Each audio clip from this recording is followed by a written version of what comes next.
Estamos de volta no quadro Perfil, hoje conversando com o Dr. Marco Antônio Fabiani. E no bloco passado a gente falava um pouco da experiência, de como surgiu essa paixão pela literatura. E eu perguntei, medicina e literatura combinam? As pessoas se questionam. Tem tudo a ver. Eu sempre digo o seguinte, que um médico, se ele quiser, né, se ele estiver disposto a isso, ele tem um posto de observação da humanidade muito privilegiado. Né? Você tem toda uma gama de relações humanas, desde as situações extremamente comoventes e felizes, desde situações muito tristes. Você trabalha o tempo todo com emoções muito extremadas. Né?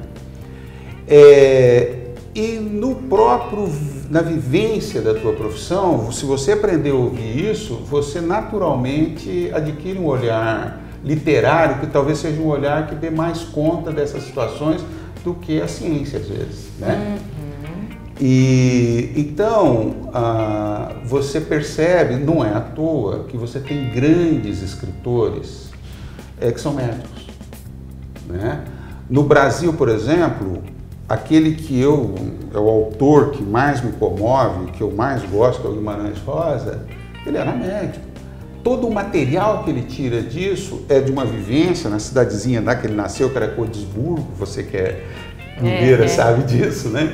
A ouvir as histórias na venda do pai dele e depois nas suas vivências de médico de interior. Ele criou um mundo e criou uma língua para esse mundo. Você imagina a dimensão que ele faz, não é isso? Uma poesia, um sertão encantado que ele fez isso. E ele era um médico. O Scliar, que faleceu recentemente, um escritor gaúcho, ele era médico, um texto maravilhoso, límpido, uma coisa assim que você aprende muito com eles. Na literatura universal, o Chekhov, que é um autor também que eu gosto muito, um contista revolucionário, e revolucionou a dramaturgia também, era médico. Né?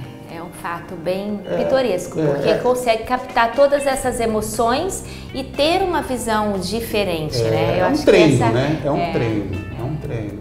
Agora, a gente sempre se pergunta assim, ler faz bem à saúde? Existe alguma doença, por exemplo, ou uma ansiedade, ou estresse, que gera algum tipo que é o gatilho para algumas doenças?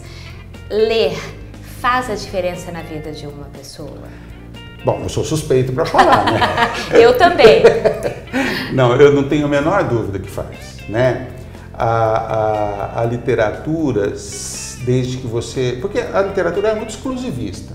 Você não consegue ler um livro, a música, como nós conversamos, né? Você ouve uma música no carro, no trânsito, você vê uma fotografia, canta junto, né? Quer dizer, a literatura não, a literatura é basicamente uma coisa que você uma exigência de que você pare e se dedique só àquilo.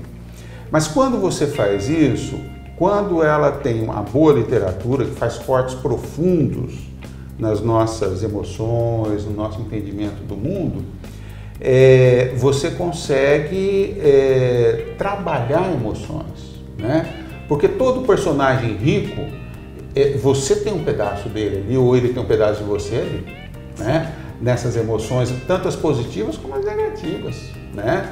Todos nós nos sentimos parte daquilo, ele pegou um pedacinho daquilo que você tem, que às vezes é uma coisa que você não gosta muito de aceitar que tem. Que incomoda, né? Mas que você tem, né? E ele vai trabalhar isso daí. Então, eu acho que a literatura, ela faz dá uma dimensão. Aliás, ela trabalha metáforas. Se você vê os textos sagrados de todas as religiões, no caso da religião cristã, a Bíblia, as parábolas, que é um processo de aprendizado, o filho pródigo, todas essas referências são literaturas. Eu estava vendo outro dia uma coletânea de contos que foi, eu não me lembro qual editora que fez, mas muitos contos de todo mundo. E colocou Sansão e Dalila como um conto. E é um conto maravilhoso.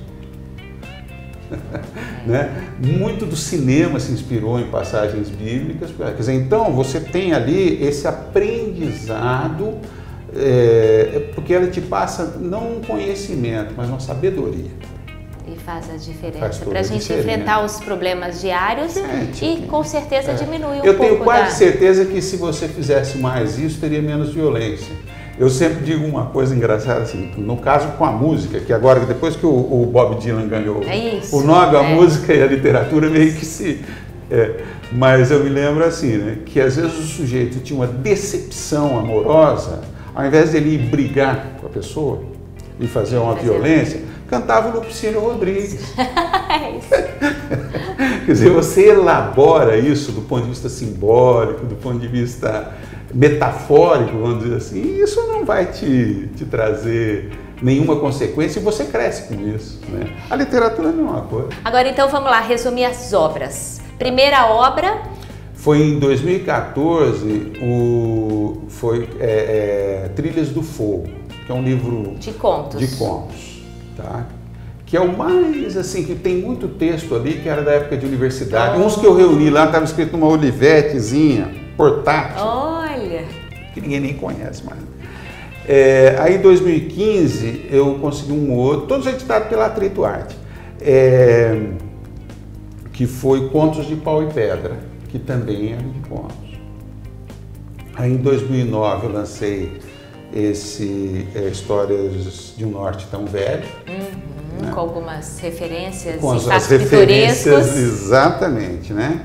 E depois a Memória é um Pássaro Sem Luz, que eu acho que é o mais completo, mas assim, que é um romance, é um texto longo, foi uma experiência maior de texto longo e tal, né?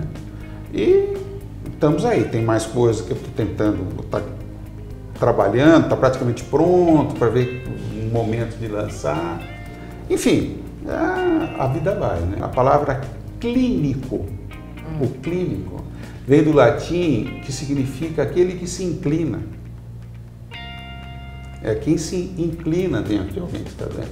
Quer dizer, essa figura você não pode, por mais técnico, por mais tecnologia, que são todas muito bem-vindas, né? Tudo isso daí, mas essa essência. Estava lendo agora um livro de uma história da medicina, que o tratamento do desenvolvimento das quimioterapias, né? Com crianças com leucemia, aquela tragédia toda.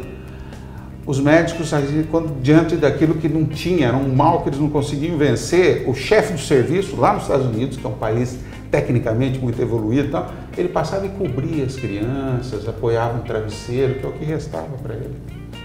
E é o que faz a diferença. Muito legal. Doutor Fabiani, olha, muito obrigada. Eu ficaria mais um tempão aqui a gente conversando, trocando ideias. E foi um prazer conversar. Eu acho que a gente pôde passar um pouquinho aí da importância da literatura e do prazer da literatura. Isso mesmo, que não se conjuga no imperativo. Exatamente. É sempre por convite. Muito bem, muito obrigada. Que isso, minha querida. Tá? Tudo de bom.